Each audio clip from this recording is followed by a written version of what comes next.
गुरु प्यारी साध संगत, बड़े प्यार से कहना धन निरंकार जी। आशा करते आप सभी अच्छे से होंगे।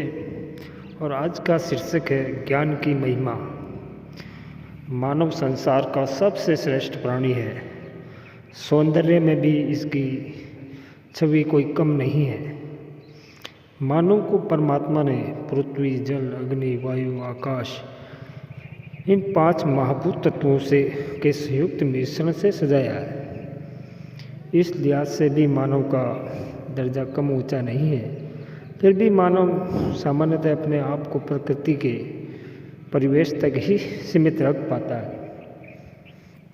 उसकी सोच उसे उसकी श्रेष्ठता के उस अनुपात में नहीं रहने देती जिसमें परमात्मा ने उसका निर्माण किया है। श्रीमद् भागवत गीता में भगवान श्री कृष्ण अर्जुन को बताते हैं कि न ही ज्ञानेन सदृश पवित्रमय विद्यते, कि संसार में ज्ञान के समान और कुछ भी पवित्र नहीं है। और वैसे रामचरितमानस में संत शिरोमणि तुलसीदास जी ने कहा है, कहिए संत मुनि वेद पुराण, नहीं कुछ दुर्लभ ज्ञान समाना। कि वेदों पुराणों में ये कहा गया है कि संसार में ज्ञान के समान दुर्लभ कुछ भी नहीं है। मानस में कहा गया है, विमल ज्ञान जल जब सो नाई, तब रहे राम भक्ति उर्चाई। जब मनुष्य निर्मल ज्ञान रूपी जल में स्नान कर लेता है तो उसके हृदय में भगवान की भक्ति आरंभ हो जाती है। मनुष्य का जन्म इसलिए श्रेष्ठ कहा गया है कि इसी जन्म में उसका परमात्मा से मिलन हो सकता है। क्योंकि मनुष्य जन्म अंत की सीढ़ी, फिसल गया तो बारी गई। अन्य जन्मों में नहीं हो सकता। अन्य जन्म तो केवल कर्मों का फल भोगने के लिए, और इसीलिए उन्हें भोग योनियों कहा गया। ब्रह्म ज्ञान सर्वप्रिय है, यानी कि सभी अन्य ज्ञानों से ऊपर है।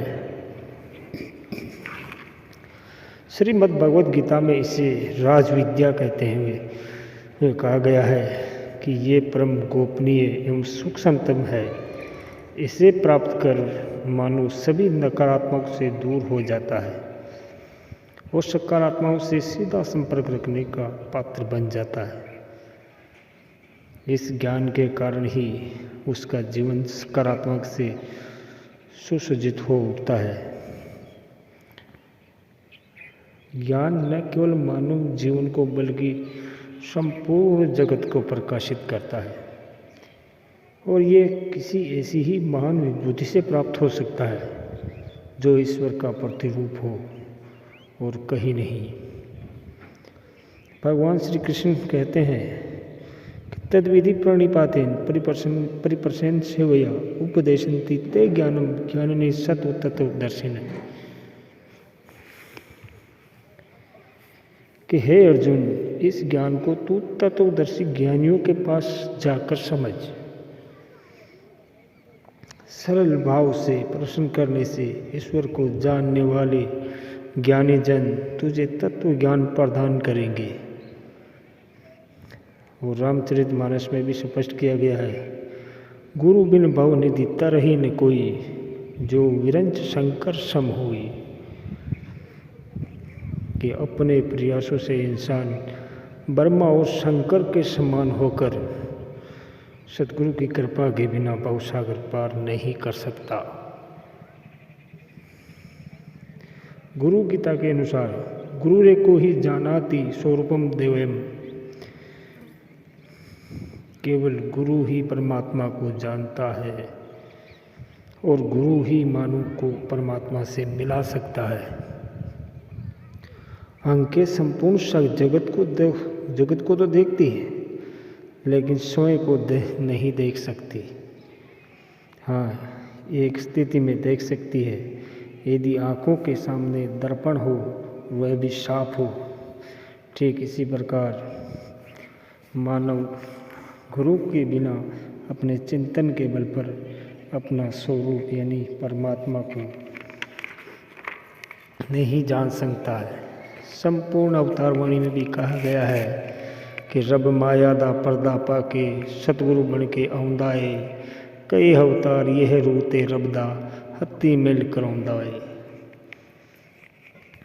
समय का सतगुरु परमात्मा का प्रतिनिधि होता है, जो क्षण भर में ही आत्मा को परमात्मा से मिला देता है। ज्ञान प्राप्त करने के लिए यह जरूरी नहीं है कि व्यक्ति धनाढ़ या सुप्रतिष्ठित प्रतिष्ठावान परिवार का हो या किसी उच्च जाति या विशेष धर्म से संबंध रखता हो। ज्ञान प्राप्त करने के लिए तीव्र जिज्ञासा का होना आवश्यक है। ऐसे व्यक्ति को सद्गुरु जिज्ञासा व्यक्त करने पर परमात्मा के ज्ञान से युक्त कर देता है और उसके संपूर्ण जन्मों के संचित कर्म उसी समय मिट जाते हैं। जन्म मरण ही नहीं बल्कि वह समाज में प्रतिष्ठित कर्मकांडों और अन्य भेदभावों से भी मुक्त हो जाता है। संत रविदास जी भी किसी ऊंची जाति से संबंध नहीं रखते थे। राजवंश से संबंध रखने वाली मीरा उनसे एक ज्ञान प्राप्त कर उनकी शिष्या बनी और आजीवन ये नाता निभाया। ज्ञान ही के कारण राजा जनक विदेह कहलाए।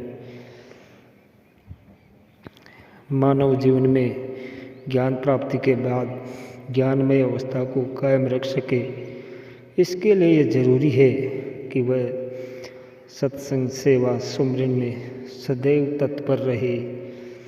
मानव ऐसा करके जीवन में न केवल सामाजिक बल्कि आध्यात्मिक रूप से भी अपने को सुखद स्थिति में पाता है। उसका जीवन भक्ति के तहत बहने वाली प्रेम की धारा से सरोबार रहता है। भगवान राम द्वारा की गई घोषणा है, राम ही केवल प्रेम प्यारा। राम ही केवल प्रेम प्यारा, जानी लेऊं जो जानिन हारा। उसके जीवन को सार्थक कर देती है, जो आज सद्गुरु माता सुदीक्षा जी महाराज दुनिया के कोने कोने में जाकर भक्ति का मार्ग प्रशस्त करते हुए जिज्ञासाओं को ब्रह्म का ज्ञान प्रदान कर रहे हैं। ज्ञान ही संसार को प्रेम और अध्यात्म से ज्योतिर्मय करेगा और अपनी ये धरती ज्ञान के प्रभाव के कारण ही स्वर्ग का रूप बनेगी। गुरु बिना ज्ञान और ज्ञान बिना भक्ति नहीं होती है। गुरु न हो, गुरुमत न हो तो भक्ति भी संभव नहीं होती। गुरु को रिझाना भक्ति है। गुरु गुरुमत पर चलने से रिझता है। गुरुमत और भक्ति एक ही है। संसार भक्ति की सार जानता है, संसार भक्ति की सार नहीं जानता है। वास्तविकता में भक्ति ही मानव जीवन का सार है। भक्ति में प्रेम का होना आवश्यक है। प्रेम ही प्रभु है और सद्गुरु प्रेम का जीवंत स्वरूप है। सद्गुरु से प्रेम हो गया तो प्रभु प्रेमी से भी प्रेम निभ जाता है। इसे प्रेमा भक्ति भी कहा गया है। भक्ति की इसी अवस्था में सिया राम में सब जग जानी, मखलूक सारी है कुनबा खुदा का, और एक नूर से सब जग उपजिया की दृष्टि उत्पन्न होती है। इसलिए भक्ति हर किसी के लिए आवश्यक है। धन वैभव रूप श्रृंगार क्षणिक प्रसन्नता भले ही दे जीवन में वास्तविक सुख और सुंदरता भक्ति के कारण ही आती है। बिन देखे ये मन नहीं माने और बिन माने प्यार नहीं। बिना प्यार के हो ना भक्ति, बिन भक्ति बेड़ा पार नहीं। गुरु दिखाए गुरु मनाए, गुरु ही प्यार सिखाता है। गुरु बिना गुरु नहीं होती भक्ति, जो करता पछताता। सतगुरु से मिल अविनाशी की, जो मानो पहचान करे। अवतार गुरु की दया दृष्टि, पल में ही कल्याण करे। अवतार गुरु की दया दृष्टि, पल में ही कल्याण करे। साथ संगत जी, बड़े प्यार से कहना जी, धन निरंकार जी।